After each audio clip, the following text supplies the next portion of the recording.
முதுகலை சமூகவியல் மாணவ மாணவியருக்கு உள்ளாட்சி அமைப்புகள் செயல்பாடு குறித்து அதிமுக கவுன்சிலர் வகுப்பெடுத்தார். சென்னை எழும்பூர் தனியார் கல்லூரியில் முதுகலை சமூகவியல் படிக்கும் 30 மாணவ மாணவியர் 5 பேராசிரியர்களுடன் திருவொற்றியூர் 7வது வார்டிற்கு வந்திருந்தனர். அங்கு தனியார் திருமண மண்டபத்தில் உள்ளாட்சி அமைப்புகள் செயல்பாடு, உள்ளாட்சி பிரதிநிதிகள் மக்கள் குறைகளை தீர்க்கும் விதம் குறித்த சிறப்பு வகுப்பு நடந்தது. இதில் 7வது வார்டு அதிமுக கவுன்சிலர் முனைவர் கார்த்திக் பங்கேற்று LED திரையில் விளக்கங்களுடன் மாணவ மாணவியருக்கு வகுப்பெடுத்தார்.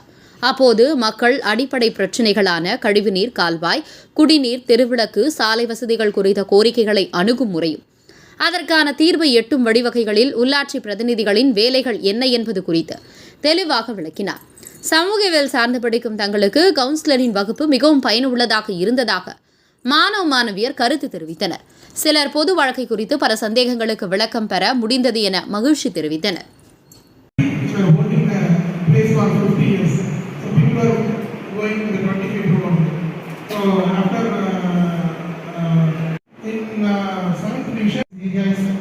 So people have to cross the level. See, there is a level crossing 4.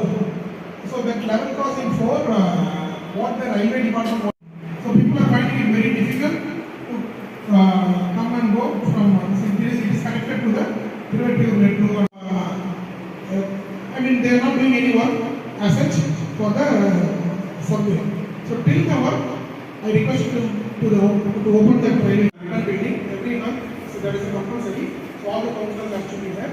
So we will discuss about the public issues. This fast, then only it will come for tender. Then from tender, some contract will take. So that they do the work. They have to give a OSR line. OSR line is to develop a park.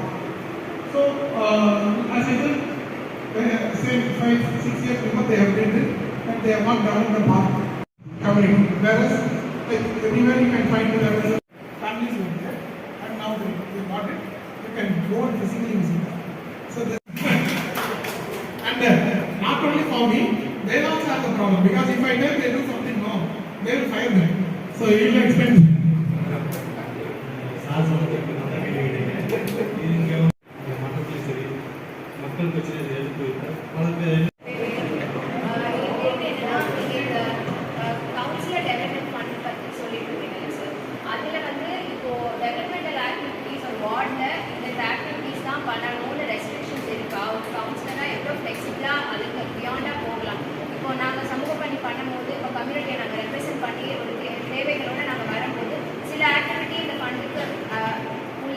சிலது இது beyond ஸ்கோப்பில் இருக்கும் இல்லைங்களா?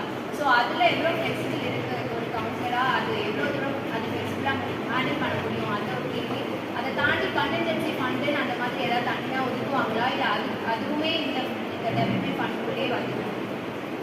Allocation வந்துட்டு based on public needs இல்லை வந்துட்டு fund ஒதுக்கணும்னு சொல்லிட்டு அந்த ward ஒதுக்குவாங்களா? Councillor fund was 35 lakhs first year. Second year it was 40 lakhs. Now it is 50 lakhs. So 50 lakhs for public needs. So as you asked, there is a list of activities which we can do. நாங்கள் எங்களுக்கு என்ன கொடுத்தாங்கன்னா ஒரு வழிமுறை அதில் இந்தந்த ஆக்டிவிட்டிலாம் நாங்கள் வந்து எங்கள் ஃபண்டை யூஸ் பண்ணுவோம். அது தவிர வேறு ஃபண்டு வேறு ஆக்டிவிட்டிக்கு எங்களால் யூஸ் பண்ண முடியாது. There are 20-25 guidelines there. So within the guidelines, need